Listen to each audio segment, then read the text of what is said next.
mars dernier, l'Organisation des Nations Unies annonçait une tournure apocalyptique de la pandémie du nouveau coronavirus en Afrique, estimant à plus de millions le nombre de morts et appelant ainsi le continent à se préparer au pire. Mais aujourd'hui, les Nations Unies semblent voir les choses d'une autre manière. Les chiffres sont revus à la baisse mais l'ONU tire la sonnette d'alarme quant au non-respect des mesures de prévention annoncées par l'OMS et les différents gouvernements. En effet, selon nos confrères de Agence Ecofin, dans un nouveau rapport, la Commission économique des Nations Unies pour l'Afrique, CA, indique que jusqu'à 300 000 personnes pourraient mourir du Covid-19 si les mesures adéquates ne sont prises pour endiguer la pandémie sur le continent.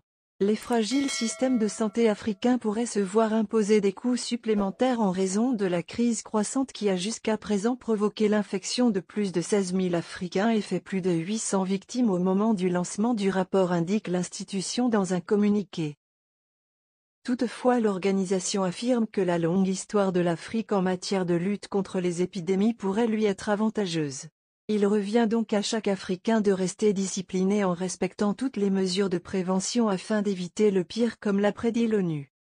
Deux questions me viennent à l'esprit: pourquoi cet acharnement sur l'Afrique?